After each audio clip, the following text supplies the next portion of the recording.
Et dans votre matinale, on retrouve Thibaut Vidal comme chaque vendredi pour le récap de la semaine.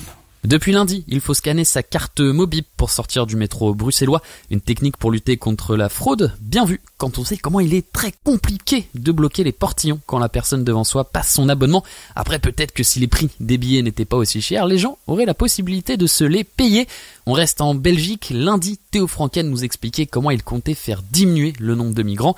Tout d'abord, refuser le plus de cas à Dublin.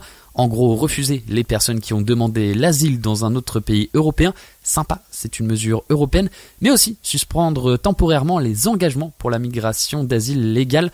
Du coup, ils ont suspendu le transfert des réfugiés choisis par le programme de réinstallation du Haut Commissariat des Nations Unies. Sinon, plus simple, on sort de l'Europe, on creuse un trou autour de la Belgique, on met de l'eau et on devient le nouveau Royaume-Uni. Ça, c'est une bonne solution pour avoir moins de migrants. Mardi, on a appris que l'ancien Premier ministre macédonien Nicola Gruevski a obtenu l'asile en Hongrie. Il s'était enfui la semaine passée de son pays pour éviter les 2 ans de prison qu'il avait reçus pour l'achat illicite d'une voiture de fonction. Et selon l'autorité de l'immigration hongroise, l'ancien politique remplissait les conditions légales pour obtenir le statut de réfugié. Selon ces derniers, ils ont accordé l'asile car il était menacé de persécution et que sa vie était en danger dans son pays.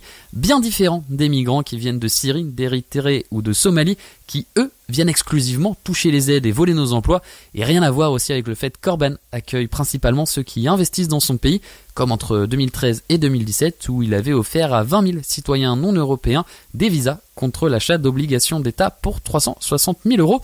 Toujours dans le 2 poids 2 mesures, Trump a défendu sa fille Ivanka qui a utilisé son compte personnel de messagerie électronique pour communiquer sur des affaires gouvernementales.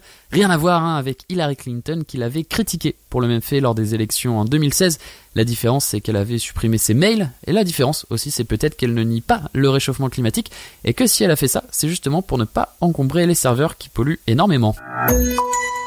Mercredi, on apprenait que 87% des Belges ignoraient que le diesel vendu à la pompe contient de l'huile de palme, à savoir qu'il y a 66% qui s'opposent à son utilisation dans les carburants. Bon, sinon, un autre produit qui contient de l'huile de palme, c'est le Nutella, et pourtant, il a la cote, 13 millions de pots vendus par an, plus de 35 000 par jour, soit 24 chaque minute en Belgique. Là, pour le coup, l'huile de palme et la déforestation, pas de souci. Sinon, au Yémen, les enfants ne mangent pas forcément de Nutella, mais ils ont d'autres problèmes. On le rappelle, là-bas c'est la guerre et depuis avril 2015, 85 000 enfants sont morts de faim ou de maladie selon l'ONG Save the Children. Un pays où la guerre ne touche pas que les enfants puisqu'il y a 14 millions de personnes en situation de pré-famine. Hier, Jan Jambon, le ministre de l'Intérieur, a déploré les débordements qu'il y a eu lors des rassemblements des Gilets jaunes. Il a dissocié 2 groupes, dont une sorte d'anarchistes qui veulent saper notre modèle économique. En même temps, quand on n'écoute pas les envies du peuple, on tape là où ça fait mal, et c'est généralement les bourses.